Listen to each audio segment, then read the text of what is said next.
Majira ya saa 4 hivi asubuhi, Abdul na habibi wake waliingia kwenye mjadala mzito na bodaboda. Baada ya kuridhiana, waliwaomba kuwapeleka kwa mama ntilie maarufu eneo la karibu aliyeitwa Mama Kitumbua. Uzuri wa Viki uliwachanganya kidogo bodaboda kiasi kwamba kidogo wawaangushe na pikipiki zao. Walifika kwa mama ntilie huyo, Mama Kitumbua, na kupata huduma nzuri na safi kabisa.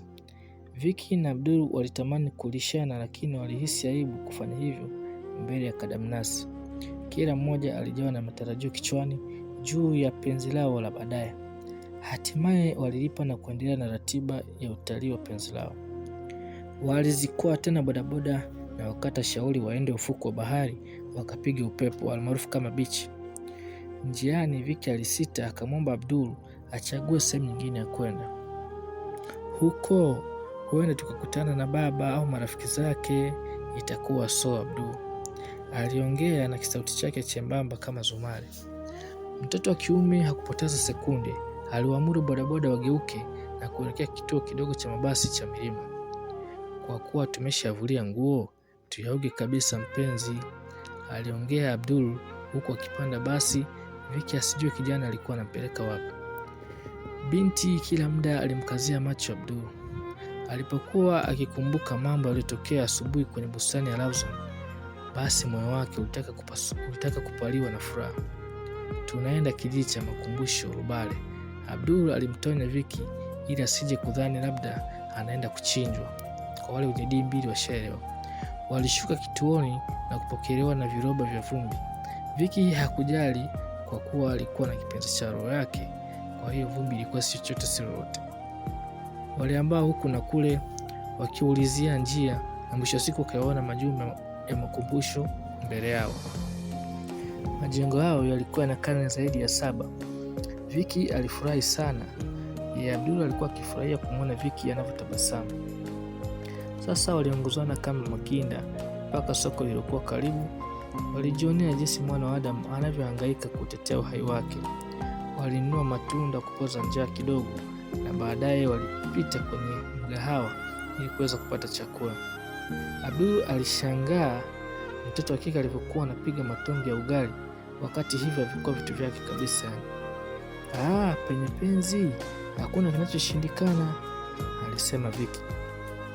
Walipata sehemu wakakodi baiskeli ili aweze kuzuru vizuri Jumamosi yao waifaidi vilivyo. Viki aliangua kicheko alipomwona Abdul akija na baiskeli ambayo ilikuwa haina keria. Hakujua kuwa hata bila keria ziara yao isingepata dosari yoyote. Abdul alimpandisha Viki kwenye mtaimbo wa mbele na kupiga pedali kama mpiga upato.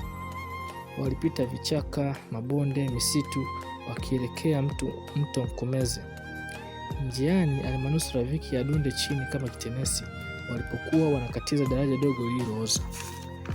Walifika katika mto Mkomeze, lakini hali ya Abdul kwenye suruali ilikuwa ni mbaya sana. Ule msuguano kati ya kifua chake na mgongo wa Viki na ule msuguano kati ya miguu yake na hipsi za Viki ulikuwa umemwashia moto vibaya sana. Alimwomba Viki wakae kidogo wapate upepo. Kwa bahati mbaya walimuona kiboko akija kuwapokea kwa furaha. Ikabidi tu waridhike na upepo kidogo waliopata, wakaukimbia ule mto na kwenda mbali.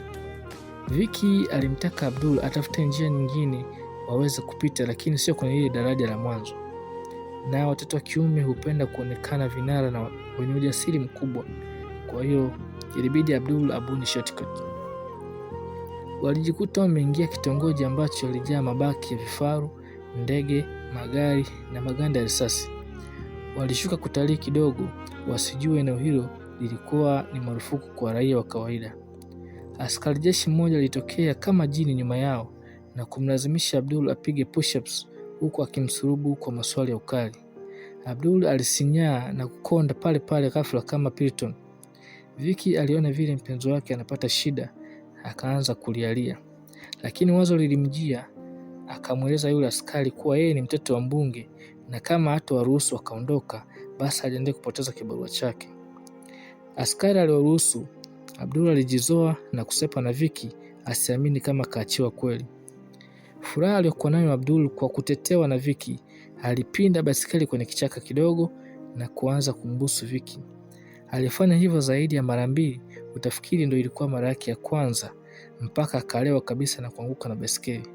Vicky alimcheka sana kijana wake kwa vituko alivyokuwa anavifanya.